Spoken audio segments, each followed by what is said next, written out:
प्रशांत भारद्वाज। अभी हम पढ़ रहे हैं इग्नू की बीएससी क्लासेस। इसमें आज हम पढ़ेंगे यूनिट 1 अपने CHE05 की। इसमें हम पढ़ेंगे bonding, functional group, classification, nomenclature. अभी हम सिर्फ बॉन्डिंग के बारे में पढ़ेंगे। अभी मैं आपको ना सिर्फ बॉन्डिंग के बारे में बताऊंगा और ना थोड़ा सा मतलब आपको बता दूंगा यार, जो मतलब नेमिंग जो करते हैं कैसे करते हैं थोड़ी सी, इसके ऊपर मैं वैसे अलग एक सेपरेट वीडियो बनाऊंगा, उसमें कराऊंगा अच्छे से। ठीक है, तो चलो स्टार्ट करते हैं। सबसे फर्स्ट हमें पढ़ना है बॉन्ड, कि भैया बॉन्ड क्या होता है। तो समझो, देखो भाई बॉन्ड होता क्या है। जैसे मेरे पास ना दो एटम है, क्या है, मैं केमिस्ट्री की बात करूं, जैसे मेरे पास क्या है, दो एटम है। अब ये दो एटम ने एक दूसरे को क्या कर रखा है, होल्ड कर रखा है, या मैं बोल सकूं इन दो एटम ने एक दूसरे को पकड़ रखा है। क्या कर रखा है, इन दो एटम ने एक दूसरे को पकड़ रखा है। किसकी वजह से पकड़ रखा होगा, एक बॉन्ड की वजह से। किसकी वजह से, एक बॉन्ड की वजह से। और ये जो होता है इसी को हम क्या कहते हैं, बॉन्ड बोलते हैं। जिसकी वजह से मेरे दो एटम एक दूसरे को पकड़ के रखते हैं, उसको हम क्या कहते हैं, बॉन्ड बोलते हैं। ठीक है, तो भैया केमिस्ट्री में हम पढ़ते हैं, होते तो हमारे 4 बॉन्ड है, बट हम अभी जो हमारे सिलेबस है उसमें हम सिर्फ 2 बॉन्ड पढ़ेंगे। पहला है हमारा आयनिक बॉन्ड, एक है हमारा कोवलेंट बॉन्ड। तो भैया आयनिक बॉन्ड और कोवलेंट बॉन्ड होते क्या हैं, पहले तो ये समझो कि मेरे आयनिक बॉन्ड और कोवलेंट बॉन्ड होते क्या हैं। सो आयनिक बॉन्ड क्या होता है, मतलब वो बॉन्ड, ये बॉन्ड कब फॉर्म होता है, ये बॉन्ड जब फॉर्म होता है जब आप इलेक्ट्रॉन को क्या करते हो, ट्रांसफर करते हो। क्या करते हो, जब आप इलेक्ट्रॉन को ट्रांसफर करते हो एक एटम से दूसरे एटम में, तो जो बॉन्ड फॉर्म होता है उसको मैं क्या बॉन्ड बोलूंगा, उसको मैं आयनिक बॉन्ड बोलूंगा। ठीक है, अब मैं बात करूं कोवलेंट बॉन्ड की। तो कोवलेंट बॉन्ड क्या होता है, कोवलेंट बॉन्ड जब फॉर्म होता है जब मैं अपने इलेक्ट्रॉन को क्या करूंगा, शेयर करूंगा।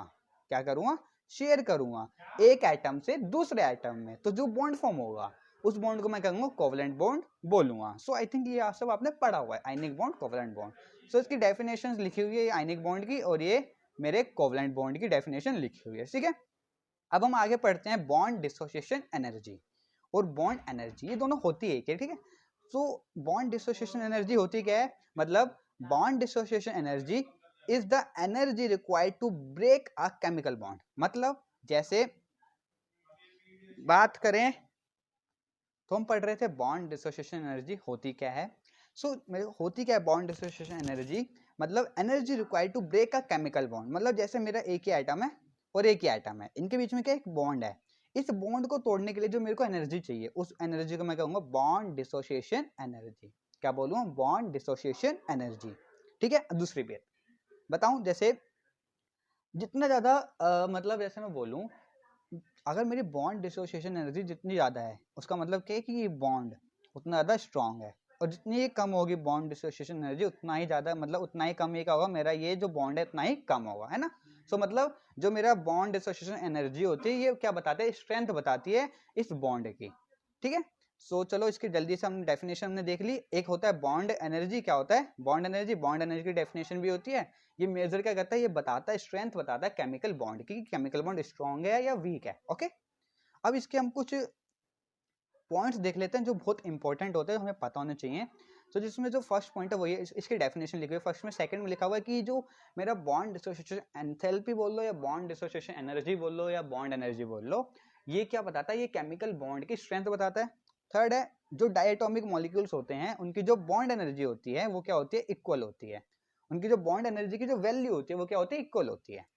बॉन्ड जो होता है, अब ये बहुत इंपॉर्टेंट है, जो बॉन्ड होता है सिलिकॉन और फ्लोरीन के बीच में, तो उसकी जो स्ट्रॉन्ग, उसके जो बॉन्ड डिसोसिएशन एंथैल्पी होती है वो क्या होती है, बहुत ज्यादा होती है। इसका मतलब क्या है, जो बॉन्ड फॉर्म हो रहा है सिलिकॉन और फ्लोरीन के बीच में वो कैसा है, बॉन्ड बहुत ज्यादा स्ट्रॉन्ग है, जिसकी वजह से क्या है, उसकी बॉन्ड डिसोसिएशन एंथैल्पी बहुत ज्यादा स्ट्रॉन्ग हो गई।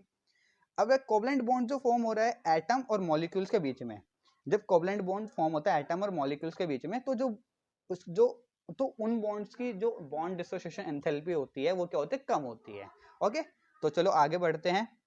ये सब कुछ बॉन्ड डिसोसिएशन एनर्जीज दे रखे हैं। ठीक है, उसके बाद हम पढ़ते हैं बॉन्ड लेंथ क्या होती है। तो बॉन्ड लेंथ होती है, बॉन्ड लेंथ या bond distance is defined as average distance between nuclei of two bonded atom in a molecule. मतलब जैसे एक ये मेरा एटम है, एक ये एटम है, ठीक है, ये इसके क्या न्यूक्लियाई है, इनके बीच का डिस्टेंस, इन न्यूक्लियाई के बीच के डिस्टेंस को हम क्या कहते हैं, बॉन्ड लेंथ बोलते हैं।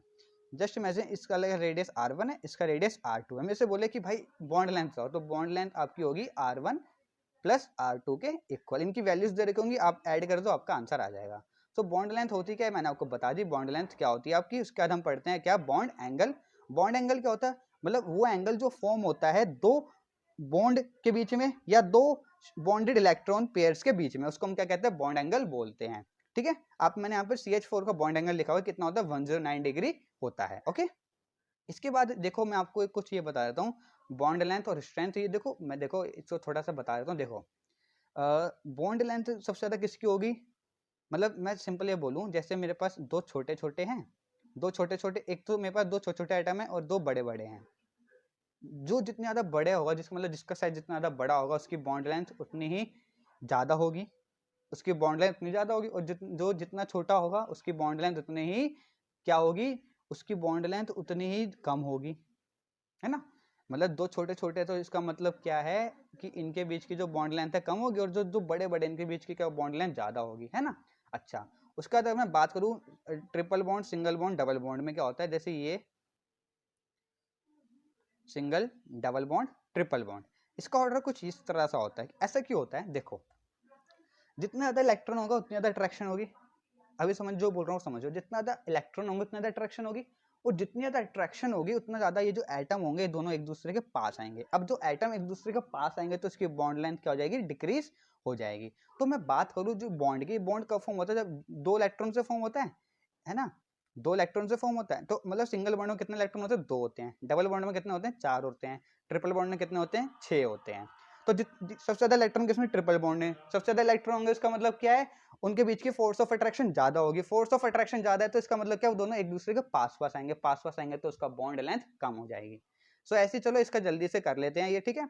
सो आपका लिखा हुआ है, देखो फर्स्ट देखो मैंने तो जो सिंगल बॉन्ड होता है उसमें इलेक्ट्रॉन कम होता है, इलेक्ट्रॉन कम होता है उसकी बॉन्ड लेंथ ज्यादा होगी, उसकी बॉन्ड लेंथ क्या होगी आपकी, ज्यादा होगी। बात डबल बॉन्ड है तो इसकी और इसकी सबसे कम होगी, है ना। अब साइज में बताया था, सबसे ज्यादा साइज देखो इनमें सबसे कम साइज फ्लोरीन का होता है, सबसे ज्यादा साइज आयोडीन का होता है इनमें।